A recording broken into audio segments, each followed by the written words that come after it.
Terus lanjut ke poin yang selanjutnya. Udah survei udah nih. Nah, tentukan lokasi nanti tempat teman-teman mau jualan. Nah, nanti teman-teman mau stay di mana itu harus ditentukan karena lokasi tempat teman-teman jualan itu sebenarnya berpengaruh. Jadi harus nyari tempat yang strategis, yang aman, nggak terlalu panas, nggak terlalu dingin, nggak kebanjiran. Itu karena apalagi kalau sekarang kan ya ini musim panas nggak kepanasan, musim hujan nggak kebanjiran. Itu nyari tempat lokasi yang seideal mungkin buat teman-teman jualan. Karena gini, tembakau itu dia tuh ibaratnya apa ya? Dia tuh manja. Manjanya seperti itu teman-teman. Jadi kalau misalkan dia itu rentan panas, juga rentan air. Jadi kalau misalnya kena air banyak atau terlalu lembab, itu bakal berpengaruh ke kualitas tembakaunya. Terus kalau terlalu panas juga sama. Jadi teman-teman harus menciptakan suasana tempat atau toko itu yang sejuk namun kering. Nah, nanti kita bahas di itunya ya. Jadi pertama tentukan dulu lokasi strategis untuk teman-teman jualan. Terus itu dari segi lokasi ya. Terus nanti teman-teman mau di mana nih? Pinggir jalan kah atau misalnya di pasar? Nah, itu kalau di pasar semakin banyak orang berlalu lalang di tempat teman-teman, itu semakin besar kemungkinan itu traffic order yang masuk ke toko teman-teman itu semakin banyak. Nah, itu peluangnya itu lebih banyak ketimbang teman-teman misalkan ya bukan ini ya, kalau rezeki emang bener masing-masing, tapi memang pemilihan lokasi tempat itu berpengaruh banget. Jadi kalau misalnya di tempat teman-teman tempatnya rame itu bakal berpengaruh, tapi kalau misalnya teman-teman misalnya di dalam gang jarang orang lewat itu ya sepertinya kalau menurut teori gitu kan, teman-teman harus menggunakan trick of online juga gitu kan. Bukan gak bisa, tapi teman-teman harus di apa? Ibaratnya dengan marketing online. Nah, gitu ya, untuk tentukan lokasi. Nah, selanjutnya itu misalnya lokasi udah ada nih, lokasi udah ada, targetnya udah ditulis siapa aja, kebanyakannya mereka konsumsi apa, favoritnya apa, produk udah dikuasai di kepala, terus modal udah ada, terus apa lagi ya? Nah, suppliernya udah ada di awal bako misalkan kan gitu ya. Terus lanjut ke teman-teman mulai belanja perlengkapannya dulu. Nah, itu di toko itu perlengkapannya itu harus apa aja. Contoh kayak di sini tuh ada rak.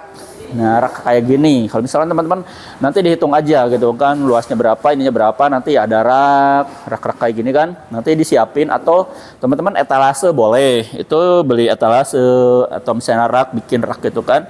Atau misalkan terus teman-teman kalau misalnya tempatnya terlalu panas, mungkin nanti bisa dibeli atau misalkan beli namanya itu pendingin ruangan, penyejuk ruangan, atau bisa pakai blower. Nah, pokoknya ciptakan suasana di dalam ruangan itu kering tapi sejuk ya. Terus meja office, kalau misalkan teman-teman perlengkapan office, ini menyangkut perlengkapan office. Jadi teman-teman kalau misalkan mau online, teman-teman misalkan produknya memang benar-benar banyak lah banget gitu kan. Nah, teman-teman bisa ngambil jadi keagenan, otomatis kan kalau teman-teman jadi keagenan itu minimal apa ordernya juga kan 15 juta, produknya pasti banyak banget. Teman-teman mau promosi lewat online ya teman-teman pakai office.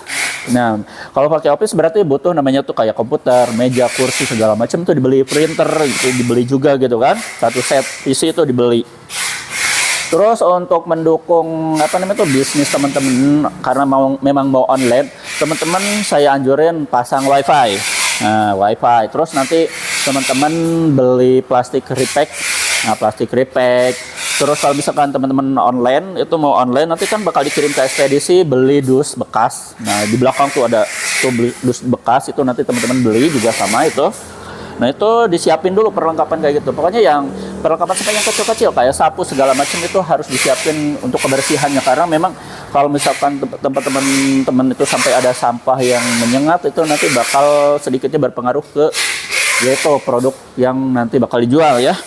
Tadi jadi perlengkapan beli dulu perlengkapan untuk menunjang nanti itu si produknya itu stay di tempat teman-teman, mau rak atau etalase boleh ya.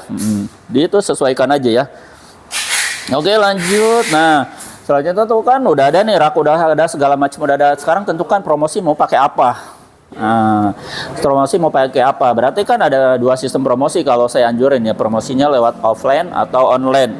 Nah, promosinya tuh kalau offline berarti teman-teman udah kelihatan kan stay di apa namanya itu? stay di tempat rame gitu kan, ada tokonya, jajakin di depan pakai banner, nanti kan kita kasih bannernya juga. Udah itu kan kalau offline. Terus teman-teman nanti bikin flyernya juga, bikin flyer terus dibagi-bagiin ke siapa aja, buat teman-teman itu bukan namanya itu toko tingwe.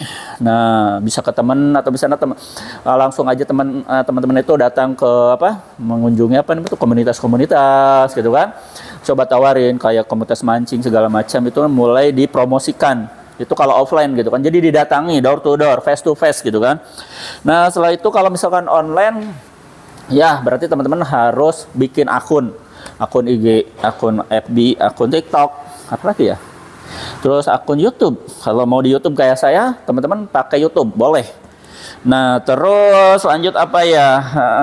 Atau misalkan kalau mau pasang di platform kayak model Bukalapak, misalkan kayak saya gitu kan. Terus toko hijau, toko pink atau segala macam, tinggal teman-teman diatur aja, nanti belajar, nanti teman-teman nyari informasi bagaimana caranya itu berjualan via platform ya. Yang paling mudah kalau saya sih anjurannya pakai Bukalapak ya, karena lebih mudah. Maksudnya itu mudah itu dalam artian ketika kita posting barang itu nggak dihapus. Tapi kalau di platform yang lain itu saya juga bikin tapi dihapus terus sama adminnya ya. Sama sistem dihapus terus, karena memang satu poin yang penting itu, kalau misalnya kita jualan tembakau itu memang produk yang diawasi sama pemerintah, peredarannya itu diawasi. Jadi kalau untuk yang di platform itu ya agak ketat gitu kan. Jadi kalau kita posting ya nggak lama bakal dihapus gitu kan. Nah itu ya. Atau teman-teman kalau misalkan online, teman-teman nanti itu dikasih teman-teman pakai promote push berbayar gitu kan, kayak Facebook ADS segala macam, itu boleh dipakai untuk trik marketing yang buat itu promosi di online. Itu tinggal dipelajari, itu banyak banget caranya gitu kan. Kalau diceritain di sini gak bakalan muat. Nah, ya lanjut apa lagi? Yang terakhir ini udah selesai nih, tinggal belanja gitu kan, udah selesai. Teman-teman langsung belanja. Nah, gimana cara belanjanya? Teman-teman tinggal masuk aja ke 0821 2025 7007 dan nanti teman-teman langsung aja sharing sama adminnya, kita kasih namanya itu katalog produk sama list paket usahanya. Kalau teman-teman pengen yang benar-benar profit gede, langsung gede, teman-teman langsung ngambil aja paket keagenan. Itu harganya itu benar-benar jauh lebih murah gitu kan, profitnya pasti jauh lebih banyak gitu kan, jauh lebih gede untungnya gitu kan. Nanti teman-teman tinggal minta aja ke admin. Nah, itu nanti kita rekap, bikin rekapan, kita hitung ongkirnya, makanya kita butuh namanya itu data diri, nama, alamat segala macam sama nomor telepon. Itu nanti kita bikin rekapan, PO rekapan. Nanti udah selesai dikirim ke teman-teman sama nomor rekening. Jadi kita transaksinya via transfer. Jangan lupa teman-teman, begitu udah transfer kirim buktinya ke kita, biar nanti langsung di packing kayak di sana, langsung di pick up, dikirim, terus nanti nyampe di tempat teman-teman tinggal mulai. Jadi persiapan dulu sebelum berjualan, jangan ngambil dulu. Nah, nanti bingung, toko belum ada, persiapan belum ada, jadi taruhnya si produk jadi ngendap di toko. Nah gitu ya, jadi dipersiapkan dulu yang tadi itu, dibulak-balik aja nanti itunya. Nah terakhir baru yang nih closingan, terakhir atur manajemen keuangannya. Jadi sebagus apapun profitnya, sebagus apapun cash flow-nya, selancar apapun cash flow-nya, kalau misalkan manajemen keuangan teman-teman itu gak diatur, itu pasti bakal ambruk, gak bakalan berkembang. Contohnya kalau misalkan teman-teman biasanya dapat omset 100.000, pengen 500.000, nah berarti teman-teman harus di-up lagi. Di-up lagi itu artinya permodalannya. Bayangin kalau misalnya teman-teman ini manajemennya itu gak diatur, sedangkan kalau saya beritahu itu teman-teman, profit dari bisnis ini itu 100% keuntungannya. Dari 100.000 bisa jadi 200.000, dari 1 juta bisa jadi 2 juta.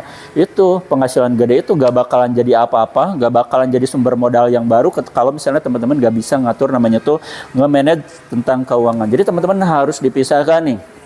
Contohnya gini, misalkan gini, dari misalkan permodalan berapa, nanti profit berapa, nanti income berapa, nanti profitnya berapa.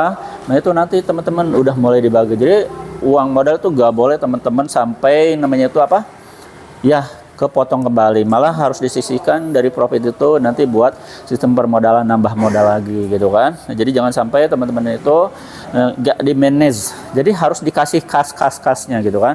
Ini kas gaji kita, karena Kenapa kita digaji padahal kita jualan? Enggak, teman-teman. Jadi dalam sistem bisnis itu keringat yang kita keluarin, jerih payah yang kita keluarin itu harus digaji walaupun berapa persen lah gitu kan. Terus kas buat sedekah. Nah, itu penting banget ya teman-teman. Sedekah itu berperan penting dalam kesuksesan bisnis teman-teman. Nah, sedekah segala macam, terus nanti untuk biaya kehidupan berapa biaya hidup. Nah, itu harus dikas-kas. Untuk memanage keuangan itu nanti misalnya teman-teman harus dikasih kas-kas. Ini kas buat ini, buat apa namanya tuh, biaya hidup, buat misalnya anak sekolah gitu kan. Saya juga sama kayak gitu sih. Terus nanti ini buat apa namanya tuh, reward. Nah, reward itu buat hadiah buat kita, berapa persen buat kita gitu kan. Reward itu ya bisa dipakai buat nanti kita belanja, jalan-jalan, shopping segala macam lah, pokoknya membeli kebutuhan, bukan kebutuhan, keinginan. Kita tuh pengen apa nanti disiapin, ada kasnya gitu kan. Itu cara, misalnya salah satu contoh memanage namanya itu keuangan. Jadi apapun bentuk kecil itu teman-teman harus dikas-kas. Itu jangan sampai nanti sumber permodalan tuh diambil lagi. Ya, ada dana darurat lah gitu ya teman-teman ya. Memang ngebahas tentang kiat sukses, bagaimana cara membangun bisnis online atau offline dari awal. Ini khususnya buat pemula ya. Semoga ini bermanfaat dan kita ketemu lagi di sesi selanjutnya. Wassalamualaikum warahmatullahi wabarakatuh.